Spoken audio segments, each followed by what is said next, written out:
work in an office, meeting the public, whether it's in person or by telephone, is an important part of your job. It can be pleasant like this.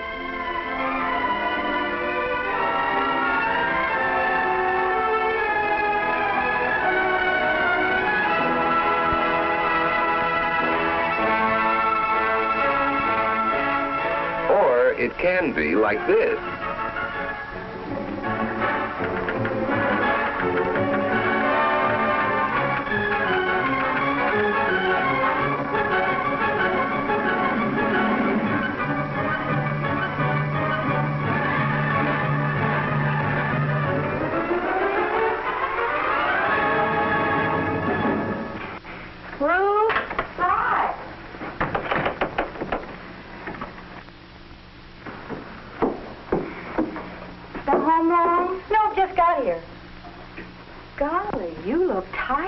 Don't you feel well, Barbara? I feel terrible. Oh, what's the matter? You sick?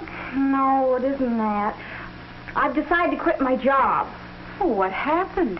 Is it your boss? Oh, no, you know I like him. Well, then the company? No, the company's all right.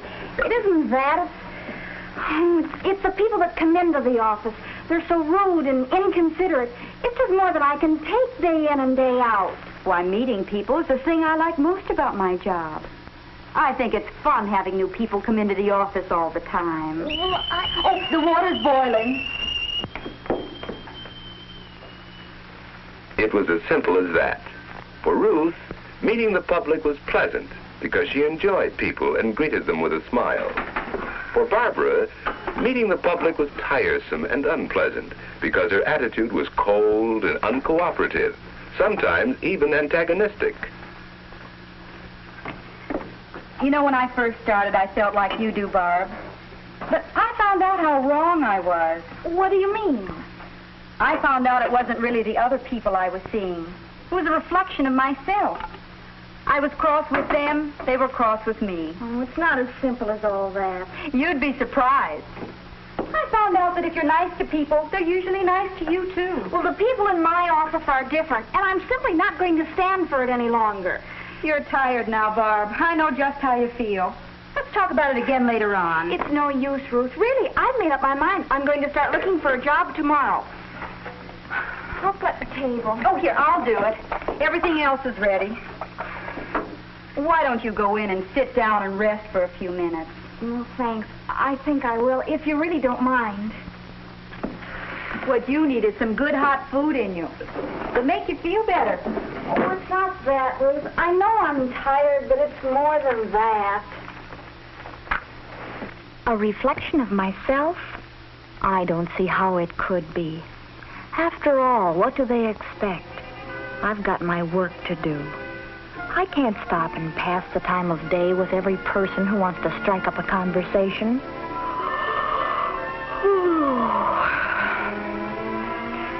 It isn't my attitude that's wrong. It's the people who come into that office. I'm going to look for another job.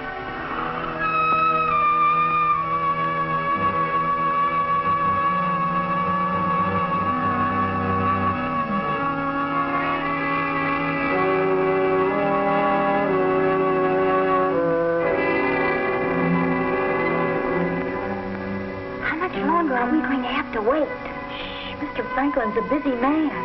You can't expect to walk right in on him and get a job.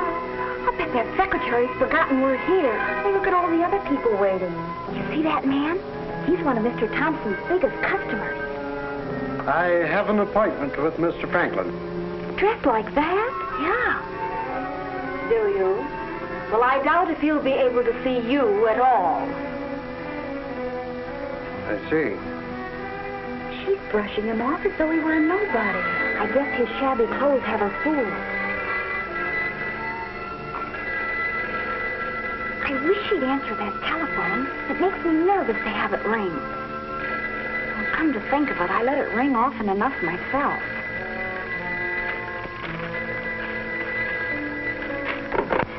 Hello. Yes. Who? Yes, this is Mr. Franklin's office. No, he's busy. No. No. I don't know who's in charge of that. Oh, yes, I suppose so. If you want to. State 4059. Oh, 95. Well, which is it, 59 or 95? Oh, all right.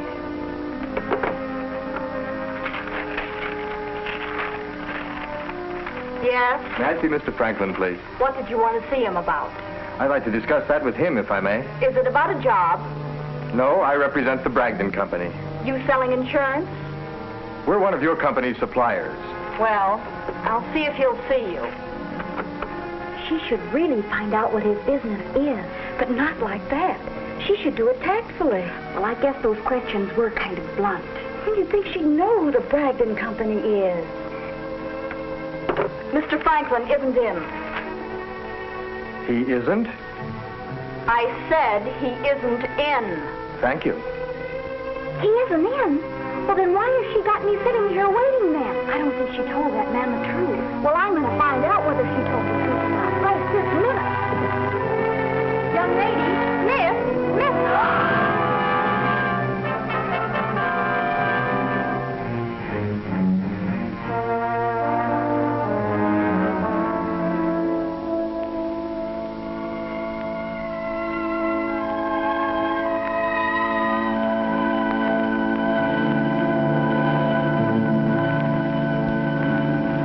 Sorry to wake you, Barb. Dinner's ready. Oh, that's all right. I was having a nightmare anyway. A nightmare. I hope it wasn't too gruesome. Help me? Yeah. Ruth, you know what you said before about seeing the reflection of ourselves? Yes? Well, I think I'm going to try it. That's fine, Barb. I know you'll find that if you're nice to people, they're usually nice to you, too. Now, how about some dinner? Gee, I didn't realize I was so hungry. In the days that followed, Barbara did her best to acquire a genuine interest in people, for she found that smiles are effective only when they're genuine. She carefully practiced the first basic rule in meeting the public, remembering and using names. Oh, yes, Mr. Borden. I'm sure that Mr. Thompson will be glad to see you. Of course, Mr. Farnsworth. I'm sorry, Mr. Pratt. She formed the habit of tactfully getting the name and business of every visitor and of introducing him in a pleasant, gracious manner. Mr. Thompson, this is Mr. Markham of Allied Manufacturing Company. How do you do? She learned to anticipate Mr. Thompson's needs and have ready for him material he might require during an interview. When it became necessary to interrupt an interview with information from Mr. Thompson, Barbara wrote out the message. It wasn't all easy. She made some mistakes, of course.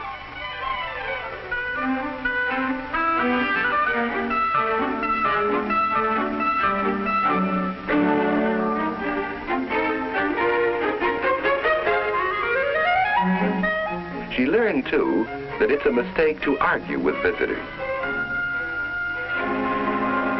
You have an appointment at 10:30. Mr. Thompson should be with you in just a few minutes. Would you mind waiting over there?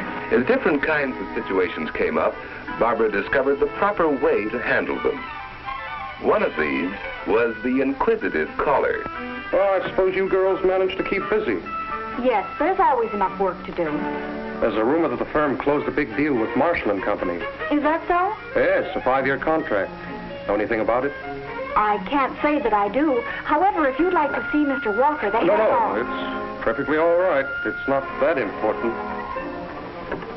Yes, Barbara learned to be on guard against the visitor who asks too many questions, to handle him tactfully but firmly. She learned how to turn away a visitor firmly without making an enemy of him. Can I make an appointment now for some time? Next week? Anytime? I'm free anytime. Well, perhaps I can phone you when an appointment would be more convenient. I have your number. Well, all right. That's fine. Thank you. Thank you. She learned good telephone manners, like answering promptly, using the caller's name.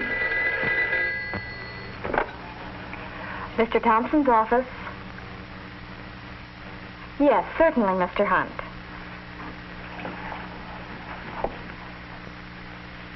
And getting the message right. She got into the habit of keeping a waiting visitor informed so that he'd know he wasn't forgotten. Mr. Thompson will see you very soon, Mr. Greenleaf. Oh, thank you. And of course, she became more conscious than ever of the importance of neat, simple clothing in the office. Above all, what Barbara acquired in the days that followed was a real understanding and liking of people. She found that smiles are contagious, that courtesy begets courtesy. And because of her changed attitude, the duties which had once been a nightmare for her became instead the pleasant and exciting experience of meeting the public.